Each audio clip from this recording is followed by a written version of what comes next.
ব্যবসা বাণিজ্যের বিশ্লেষণ নিয়ে ডিবিসি নিউজের নিয়মিত আয়োজন ইসলামী ব্যাংক চালিখাতায় স্বাগত জানাচ্ছি আমি মোস্তফা মাহবুব। রপ্তানিকারকদের নামে ভুয়া বিল ভাউচার তৈরি সহ জোরপূর্বক ঋণ দেয়া, রপ্তানির বিপরীতে ব্যাক টু ব্যাক এলসি জালিয়াতি সহ নানাভাবে তৈরি পোশাক খাতের ২৬টি প্রতিষ্ঠানকে হয়রানির অভিযোগ উঠেছে বেসরকারি প্রিমিয়ার ব্যাংকের বিরুদ্ধে। ব্যাংক ঋণের চাপে এসব উদ্যোক্তাদের অনেকেই পথে বসেছেন বলেও অভিযোগ আছে। ভুক্তভোগীদের অভিযোগ, আওয়ামী লীগ আমলে প্রিমিয়ার ব্যাংকের তৎকালীন চেয়ারম্যান প্রভাব খাটিয়ে শিল্প উদ্যোক্তাদের হিসাব ব্যবহার করে এসব অর্থ লোপাট করেছেন। কেন্দ্রীয় ব্যাংকের প্রতিবেদন অনুযায়ী প্রিমিয়ার ব্যাংকের নারায়ণগঞ্জ শাখার ২৬টি প্রতিষ্ঠানের কাছে এখন পাওনা ১০,৫০ কোটি টাকা। যদিও এসব শিল্প প্রতিষ্ঠানের দাবি কোনো বকেয়া নেই ব্যাংকে। এসব নিয়েই আজ টালিখাতায় আমাদের আলোচনার বিষয়, গ্রাহকের সম্মতি ছাড়া ব্যাংক ঋণ জালিয়াতি করতে পারে?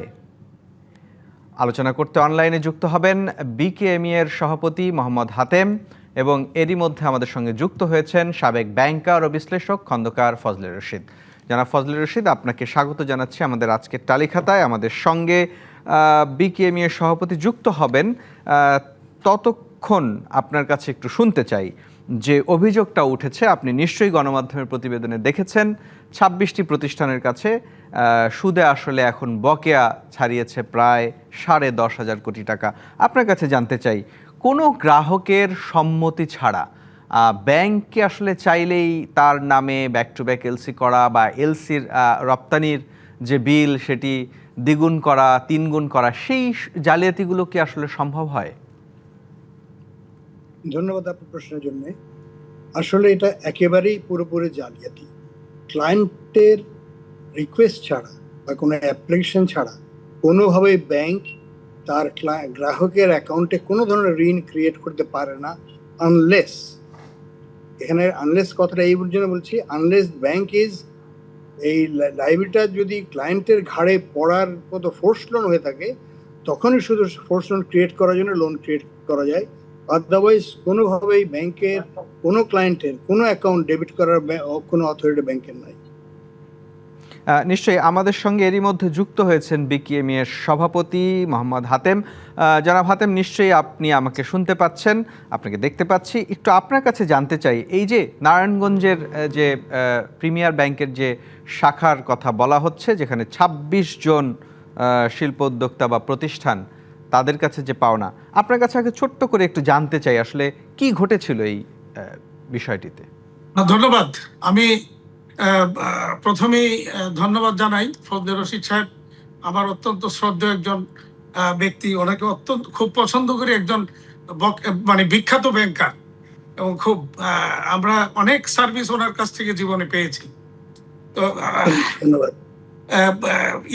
প্রিমিয়ার ব্যাংক নারায়ণগঞ্জ শাখার যে ঘটনাটা ঘটেছে, এটা একটা এক্সেপশনাল একটা ঘটনা, এবং বাংলাদেশ ব্যাংকের রিপোর্টের উপর ভিত্তি করে গত সপ্তাহে দুইটা পত্রিকায়, দি বিজনেস স্ট্যান্ডার্ড আর বোধহয় কালের কণ্ঠে, দুইটা রিপোর্ট প্রকাশিত হয়েছে। ওখানে ১০,৫০ কোটি টাকা আত্মসাতের কথা বলছে। আমি জানি না বাংলাদেশ ব্যাংক কিসের উপর ভিত্তি করে এই ১০,৫০ কোটি টাকা আত্মসাতের বললেন, এটা আমার কাছে বোধগম্য নয়। এবং এই ধরনের আমি বিনীতভাবে এটা একটু মানে বলতে চাই, কোনোভাবেই এই ঘটনা ১০,৫০ কোটির ঘটনা না। ব্যাংকের হিসাব মতে সেটা হলো ৩,০৮১ কোটি টাকার ঘটনা। ঘটনাটা কি ঘটেছে, ২০১৭-১৮ সম্ভবত বা ১৮ সাল থেকে ঘটনাগুলি ঘটছে, যে দেখা গেছে যে একজনের একটা হয়তো back to back payment due হয়ে গেছে, পেমেন্টটা এখন দিতে পারছে না, অর্থাৎ তার হয়তো এক্সপোর্ট প্রসিড আসে নাই, এখনো আসে নাই, ফলে এখন ব্যাক টু ব্যাক পেমেন্ট দিতে হবে। তো ব্যাংক যেটা নর্মালি করা উচিত, যেটা ব্যাংকিং লতে যেটা রুলসে পড়ে, যে ওই একটা ফোর্স লোন ক্রিয়েট করে এই পেমেন্টটা দিয়ে দিবে, এরপরে তার প্রসিড আসলে ওইটাকে অ্যাডজাস্ট করে দিবে। ওনারা কি করলেন, এইটা না করে কুবুদ্ধি দিলেন। আমি যেটা বলি, ব্যাংকাররা হচ্ছেন আমাদের শিক্ষক, এই লাইনের শিক্ষক। ওনারা আমাকে প্রপার গাইডলাইন দিবেন যে এইভাবে করতে হবে, এইভাবে আমরা করব। কিন্তু ওনারা কি করলেন, তখন বললেন যে এক কাজ করেন, ব্যাক টু ব্যাক একটা সেলস কন্ট্রাক্ট বানাই দেই, ওইটা দিয়ে একটা এলসি করেন, ব্যাক টু ব্যাক এলসি করি, সে মনে করেন আপনার $5 লাখ পেমেন্ট ডিউ হয়েছে, এই $5 লাখ পেমেন্ট দেওয়ার জন্য ওনারা $5.5 লাখ বা $6 লাখ ব্যাক টু ব্যাক করলেন, ব্যাক করে এই ব্যাক টু ব্যাকের অ্যাকসেপ্টেন্স দিয়া ওই ওনাদের এখানে কিছু ব্রোকার 3-4 জন 5 জন ব্রোকার ব্যাংকে সারাদিন বসে থাকে। ওই ব্যাংকের সেকেন্ড ম্যান ছিল মুশফিক বসে বসে এদের দিয়া এই বিভিন্ন অ্যাক্সেসরিজ কোম্পানি, স্পিনিং মিল, বিভিন্ন জায়গা থেকে মানে খুব ছোট নাম, খুব নাম করা না ছোটখাটো প্রতিষ্ঠান থেকে এই পিআই আনতো, আইনে ব্যাক টু ব্যাক এলসি করতো, করে ওইটা আবার ডকুমেন্টস মানে ম্যাচুরিটি দিয়ে দিত ওই ব্যাংকে, ওই পার্টিকে দিয়ে, ওইটা দিয়ে সে আবার তার ব্যাংকে ওই ডকুমেন্টসটা পারচেজ করতো। মানে পুরো প্রক্রিয়াটি আসলে কাগজের লেনদেন, কাগজের লেনদেন। ওইটা পারচেজ করে 90% টাকা পারচেজ করে আইনা ব্যাংকে দিত, দিলে পরে এটা কখনো তারা এই ব্যাংকের সেকেন্ড ম্যানরা বা ব্যাংকের যারা এটার সাথে জড়িত তারা কখনো আমাদের অ্যাকাউন্টে জমা দিত, কখনো তারা ওই সান্ড্রি অ্যাকাউন্টে নিত, নিয়ে ওখান থেকে আবার ডলার কিন্তু মনে করেন আমাকে আমার এই ডলারটা ইয়ে করছে, নেগোশিয়েট করছে 95 টাকা ধরে বা 85 টাকা ধরে, এরপরে আবার যখন আমার এই পেমেন্ট দেওয়ার জন্য যখন ডলারটা কিনতেছে তখন কিনতেছে 108 টাকা ধরে। এই যে 13 টাকা 15 টাকা 14 টাকা ডিফারেন্সে কিনলো, এখানে একটা লস, আবার ওইদিকে 90% ওখানে 10% লস, এইভাবে করে করে আবার যখন ইয়েটা আসলো, এক্সপোর্টের প্রসিড আসলো, তখন আবার এই ডলার তারা ওই কম দামে কিনে নিল, মানে ওখানেও লাভ এখানেও লাভ, নানাভাবে তারা ইয়ে করে। জনাব হাতেম, একই সাথে আপনি জানেন যে গতকালই কিন্তু এই ভুক্তভোগী উদ্যোক্তারা একটি সংবাদ সম্মেলন করেছে এবং সেখানে তারা এমন অভিযোগও করেছে যে রপ্তানির বিপরীতে যে পাওনা সেটি কখনো কখনো 3 গুণ 4 গুণ 5 গুণ করেও দেখানো হয়েছে, মানে সেই অভিযোগটা আসলে কতটুকু বাস্তবসম্মত? রপ্তানির বিপরীতে পাওনা বলতে উদ্যোক্তারা বলছিলেন যে তাদের যে রপ্তানির বিল, সেই বিলের বিপরীতে তারা হয়তো প্রকৃত $1 লাখ রপ্তানি করেছেন, কিন্তু ব্যাংক সেটাকে $5 লাখ দেখিয়েও ভুয়া বিল ভাউচারের মাধ্যমেও আসলে লেনদেন করেছে। না না না না, আমার জানা মতে এরকম হয়নি। আচ্ছা, আমার জানা মতে এরকম হয় না। আর কি কইছে আমি একটু বলি। আর এটা গেল একরকম হইলো। আবার যেটা করছে, মনে করেন আমি এখন $10 লাখ ডকুমেন্টস এক্সপোর্ট করে $10 লাখ ডকুমেন্টস ব্যাংকে দিলাম, ব্যাংক করলো কি এটাকে 85 টাকা করে পারচেস করলো, বা যে সময় 95 রেট ওই রেটে পারচেস করলো, কইরা সে মনে করেন 95-তে $10 লাখ পারচেস করলে 9.5 কোটি টাকা হইলো। এই টাকা দিয়ে আবার ডলার পেমেন্ট দিতে গিয়ে ডলার বানাইলো তো 108 টাকা করে। তখন দেখা গেল এই $10 লাখ 108 টাকা করে কিনতে গিয়া ডলার হইলো $8,87,000 মতো। তাইলে এখানেও আবার $1,87,000 একটা শর্টফল তৈরি হইলো। এই প্রফিটটা করলো ব্যাংক, মানে ক্ষতিগ্রস্ত হইলো কাস্টমার। এটা গেল দ্বিতীয় পদ্ধতি। তৃতীয় পদ্ধতিটা করলো তারা ওই ইয়েতে কি বলে এক্সপোর্ট প্রসিড যেটা আসলো, সেই প্রসিডকেও আবার তারা ওই বিভিন্ন ভাবে ধরে রাখলো, বা এখান থেকে একটার থেকে আরেকটার থেকে চালাচালি তারা নানাভাবে করছে এগুলি। ইভেন এই কাজগুলি যে করছে আপনি দেখেন, এই টাকাগুলি ক্যাশ টাকা তারা যা আনছে আইনে কিন্তু কখনো অ্যাকাউন্টে জমা দিছে। তো যখন এরকম কাস্টমাররা দেখলো তাদের অ্যাকাউন্টে এরকম টাকা জমা হইতেছে ক্যাশ টাকা, তারা অবজেকশন দিল যে আমার অ্যাকাউন্টে যে এরকম ক্যাশ টাকা জমা করতেছেন, তাহলে আমি আমার ট্যাক্সের ফাইলে আমি হিসাব দিব কিভাবে এটা। তখন তারা এটা করলো কি, অনেক ক্ষেত্রে আর এখানে অ্যাকাউন্টে জমা না করে সান্ড্রি অ্যাকাউন্ট একটা কইরা ওখানে নিয়ে এটা জমা করে, ওখান থেকে ডলার করে। এই লেনদেনগুলি কইরা মূলত প্রত্যেকটা প্রতিষ্ঠানকে এই ক্ষতিগ্রস্ত করছে। এবং 2022 সাল 23 সাল আমি একটু বলি, 23 সাল পর্যন্ত প্রতিটা প্রতিষ্ঠানের যে স্যাংশন লেটার, সেই লেটারের কোথাও কিন্তু এই মানে এই প্রতিষ্ঠানের নামে কোনো লোন বা কোন রকমের পাওনার হিসাব নাই। নিশ্চয়ই আপনার কাছে আরো শুনবো মোহাম্মদ হাতেম, একটু থাকবেন আমাদের সঙ্গে। জনাব ফজলুর রশিদ, এই যে অভিযোগটার করলেন মোহাম্মদ হাতেম, আপনার কাছে কি মনে হয় যে আসলে ব্যাংকিং আইন অনুযায়ী এই ধরনের কার্যক্রম ব্যাংকাররা করতে পারেন কিনা? কোনোভাবেই না, এটা টোটাল ফরজারি। যারা জড়িত তারা খুব ভেবেচিন্তেই কাজটা করেছে। যখন একটা ফরজারি করে যখন সেটাকে সলভ করতে পারেনি, সেটা সলভ করার জন্য আরেকটা এলসি খুলেছে, সেটা যখন সলভ করতে পারেনি সেটার মিট আপ করার জন্য সেকেন্ড এলসি করে, থার্ড এলসি করেছে, এইভাবে একটার পর একটা করে গেছে। কিন্তু আমার কথা হলো, এত সাহস ব্রাঞ্চের ম্যানেজার বা সেকেন্ড ম্যান বা যারা এর সাথে কাজ, এরা সাহসটা পেলো কি করে? এটা কিন্তু প্রত্যেক বছর অডিট হয়। Narayanganj is quite a big branch. শুধু ব্যাংকের ইন্টারনাল অডিট না, ইন্টারনাল অডিট হয়, কমার্শিয়াল অডিট হয় এবং বাংলাদেশ ব্যাংকের অডিট হয়। তো তিনটে অডিট এরা সামাল দিল কি করে? সুতরাং এখানে আমার মনে হয় ব্যাংকের যারা ওই ব্রাঞ্চের কর্মকর্তা, তাদের একটা ভীষণ গাফিলতি আছে। গাফিলতি না, রাদার জালিয়াতির একটা চূড়ান্ত পর্যায়ে এরা চলে গেছিল, যার জন্যই আলটিমেটলি ধরা তো পড়বেই। টুডে টুমরো যে ফরজারি করুক সে ধরা পড়বেই, এবং সেই ধরা পড়েছে বাংলাদেশ ব্যাংকের অডিটের। কিন্তু আগে, অনেক আগে ধরা, যদি আপনি বলছেন কত 18 না কবে থেকে করছে, এটা তাই হয়ে 5 থাকে বছর পরে, 5 বছর, লাস্ট 5 বছরে যদি ফরেন্সিক অডিট করা হয় ডেফিনেটলি, কারণ এটা তো ডেবিট অ্যান্ড ক্রেডিটের ব্যাপার। আপনি একদিকে নিচ্ছেন, একদিকে ক্রেডিট করছেন, একবার এলসি খুলছেন, একবার এলসির এক্সপোর্ট প্রসিডস রিসিভ করছেন, আবার ক্লায়েন্টকে দিয়ে দিচ্ছেন। কিন্তু যখন আপনি বললেন একটু আগে যেটা বললেন যে এলসি খুলেছে, হয়তো $1,00,000 এক্সপোর্ট এলসি এসছে, তার এগেনস্টে একটা certain percentage, maybe 70 or 65 or 80, what ever it is, LC খোলার পরে এই এলসির এগেনস্টে তো আর করতে পারবার কথা না। নিশ্চয়ই জনাব ফজলুর রশিদ, আমার একটা বিরতি নেওয়ার সময় হয়েছে, কিন্তু তার আগে একটা প্রশ্ন রেখে যেতে চাই। এই যে সংকটটি তৈরি হয়েছে এখন, 26 জন উদ্যোক্তার ঘাড়ে 10.5 কোটি টাকার যে দায় চাপানোর চেষ্টা করা হচ্ছে, আসলেই এটি অ্যাকাউন্টিংয়ের জ্ঞানে বা ব্যাংকিংয়ের যে হিসাবের জ্ঞান, সেই জ্ঞানে প্রকৃত অপরাধীকে বের করার সুযোগ আছে কিনা, সেটা কিভাবে আপনার কাছে শুনবো, কিন্তু তার আগে একটা বিরতি নিতে চাই। দর্শক, বিরতি নিচ্ছি। ব্যবসা বাণিজ্যের বিশ্লেষণ নিয়ে ডিবিসি নিউজের নিয়মিত আয়োজন ইসলামী ব্যাংক চালিখাতায়, সঙ্গে থাকুন। আবারও স্বাগত জানাচ্ছি ব্যবসা বাণিজ্যের বিশ্লেষণ নিয়ে ডিবিসি নিউজের নিয়মিত আয়োজন ইসলামী ব্যাংক চালিখাতায়। আজকের আলোচনার বিষয়, গ্রাহকের সম্মতি ছাড়া ব্যাংক ঋণ জালিয়াতি করতে পারে। এ বিষয় নিয়ে কথা বলছিলাম।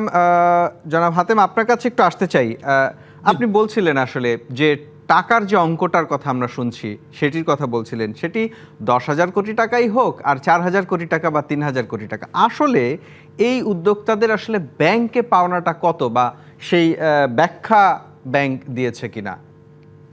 এই ব্যাখ্যার মধ্যে প্রথমে আমরা 29টা প্রতিষ্ঠানের বিরুদ্ধে ব্যাংকের টোটাল যে পাওনার হিসাব আমাদেরকে দেওয়া হয়েছিল, তখন আমরা দেখেছিলাম 3,081 কোটি টাকা। আচ্ছা, এখন বাংলাদেশ ব্যাংক তাহলে 10,500 কোটি কিভাবে বলে? আমার ধারণা ওই যতগুলি অ্যাকোমোডেশন এলসি, এটাকে ওরা ব্যাংকের ভাষা ওনারা অ্যাকোমোডেশন এলসি বলছে, ব্যাক টু ব্যাক এলসি, যেটা ফেক বা false back to back LC করছে সেলস কন্ট্রাক্টে বানায়া, মানে সৃজিত ব্যাক টু, মানে সেলস কন্ট্রাক্টের বিপরীতে ব্যাক টু ব্যাক এলসি সম্ভবত 10,500 কোটি টাকার হয়েছে, এবং বাংলাদেশ ব্যাংক হয়তো বলতে চাচ্ছে ওই 10,500 কোটি টাকায় আত্মসাৎ হয়েছে। না, বিষয়টা তা না। কারণ এই ব্যাক টু ব্যাক এলসি গুলি করে, এইগুলি দিয়ে কিন্তু আবার টাকা চালাচালি হয়েছে, টাকা আনা হয়েছে, আইনা মনে করেন $5 lakh back to back LC একটা হয়েছে, ওইটার টাকা আইনা $4 লাখ মানে ক্লিয়ার করা হয়েছে। আবার হয়তো $5 লাখ যখন আপনার হিসেবে বা আপনাদের ভুক্তভোগীদের হিসেবে আসলে তাহলে ব্যাংকের আপনাদের বকেয়া কত, বাদেও কোনো বকেয়া আছে কিনা? দিচ্ছে না। ব্যাংক যে হিসাব দিয়েছে তাতে হলো 3,081 কোটি, অর্থাৎ এই 29টা পার্টির উপর যে পরিমাণ ঋণ চাপিয়ে দেওয়া হয়েছে, মানে লোন চাপানো হয়েছে, এইটার পরিমাণ হলো 3,081 কোটি টাকা। কিন্তু কিভাবে এই 3,081 কোটি টাকা বা প্রত্যেকটা প্রতিষ্ঠানের ঘাড়ে যে চাপানো হইলো, কিভাবে হইলো, কবে সে মনে করেন কবে এই প্রতিষ্ঠানকে ব্যাংক লোনটা দিল, কত টাকা দিল, এই হিসাবটা কিন্তু গত 3 বছরে কিন্তু ব্যাংক এই পার্টি কাউকে দেয় নাই। ইভেন হাইকোর্ট থেকে রিট কইরা হিসাব চাওয়া হয়েছে, 2 বছর হয়েছে ব্যাংক হিসাব দেয় নাই। তো এখন হিসাব যদি প্রকৃত, এই জন্যই কিন্তু এই পার্টিগুলি বাংলাদেশ ব্যাংকের গভর্নর বরাবর চিঠিতে বলছে যে আমরা এটার প্রকৃত হিসাব চাই। যদি আমাদের কোনো প্রকৃত দেনা এর মধ্যে থেকে থাকে, হয়তো বা থাকতে পারে কিছু পার্ট অফ দ্যাট, মানে এই টাকার কোনোটা পার্ট হয়তো থাকতে পারে, তো যতটুকু আমাদের প্রকৃত দেনা থাকবে আমরা এই প্রকৃত দেনাটা পরিশোধ করতে নিশ্চয়ই চাই। হ্যাঁ, আপনাকে অসংখ্য ধন্যবাদ। আমরা একটু জনাব ফজলে রশিদ আপনার কাছে শুনতে চাই জি। যে সংকটটা এখন তৈরি হয়েছে, আপনার কাছে দুটো বিষয় জানতে চাই। কেন্দ্রীয় ব্যাংকের নজরদারি এড়িয়ে ব্যাংকের নিজস্ব নজরদারি, এবং একই সাথে যেহেতু রপ্তানিকারক প্রতিষ্ঠান, এখানে জাতীয় রাজস্ব বোর্ডেরও নিরীক্ষা হয়, সব মিলিয়ে এত নজরদারি প্রতিষ্ঠানের চোখ ফাঁকি দিয়ে এইরকম জালিয়াতি কি করা সম্ভব কিনা, এবং এর সমাধান কি হবে এখন? একটু আগে যে হাতেম সাহেব যেটা বললেন যে মল্লিক সাহেব ওনার আধিপত্য এত বেশি ছিল, উনি কাউকে কেয়ার করেনি, যার জন্যে ওই ব্যাংকে যখন এলসি গুলো, ফেক এলসি গুলো করা হয়েছিল, দিস ফেক ইজ ফেক, জালিয়াতি ইজ জালিয়াতি, সে যেই করুক সে জালিয়াতিতে জড়িত, এবং জালিয়াতি নিয়ম অনুযায়ী এটাকে তার পানিশমেন্ট হওয়া উচিত। ব্যাংকের থরো একটা ফরেন্সিক অডিট হওয়া উচিত গত 5 বছরে 20 থেকে 25 পর্যন্ত, এবং তারপরে বেরোবে অ্যাকচুয়ালি কারা কারা এর মধ্যে জড়িত, ব্যাংকের লাইবিলিটি ক্লায়েন্টের কাছে কত পাবে, অথবা ক্লায়েন্টের কোনো লাইবিলিটি আছে কিনা উইথ দ্য ব্যাংক, সেটা বের হয়ে আসবে। তখনই বোঝা যাবে অ্যাকচুয়াল লাইবিলিটি। এখন তো লাইবিলিটি পজিশনে ঠিক নাই। না, ঠিক ওই জায়গায় আপনার কাছে আবারও একটু জানতে চাই যে আসলেও এই প্রকৃত ঘটনা যাচাই বাছাই করার কি কোনো কৌশল আছে? কারণ 5 বছর আগের তো ঘটনা। অফকোর্স সব কিছুই ব্যাংকে তো, this are all system monitor, এটা তো সব কম্পিউটারে, everything is there, all voucher system থেকে শুরু করে everything can be detected out. খালি ফরেন্সিক অডিট যদি করানো হয় গত 5 বছর ধরে, এভরিথিং উইল কাম আউট। এবং এটা করতে হবে এলসি ওয়াইজ, ক্লায়েন্ট ওয়াইজ, প্রতিটি ক্লায়েন্টের এলসি ওয়াইজ ধরে করতে হবে। তার ক্লায়েন্টরা কিন্তু এইভাবে যদি ক্ষতিগ্রস্ত হতে থাকে, তাহলে তো কোনো ক্লায়েন্টই আর কোনো ব্যাংকে যাবে না, তো ব্যাংকিং ব্যবস্থাই ভেঙে পড়বে, যেটা অলরেডি অনেক জায়গায় হয়েছে। এবং আমার মতে এই জিনিসটা যদি এখনই বন্ধ না করা হয় উইথ এক্সেম্পলারি পানিশমেন্ট, যারা এর মধ্যে জড়িত হয়ে গেছে ব্রাঞ্চে, আই এম রিয়েলি সারপ্রাইজ যে ব্রাঞ্চ লেভেলে এটা এত বড় সাহস কি করে হলো, কার ইঙ্গিতে বা কার সাহসে এত বলিয়ান হলো। মানে এইরকম একটা ঘটনা বছরের পর বছর যে ঝুলে আছে, সেটি কেন্দ্রীয় ব্যাংকের মানে খুব বেশি উদ্যোগ নেই। মোহাম্মদ হাতেম যেটি বললেন যে কোর্টে গিয়েও সমাধান মেলেনি, মানে আর কোথায় যাবে উদ্যোক্তারা?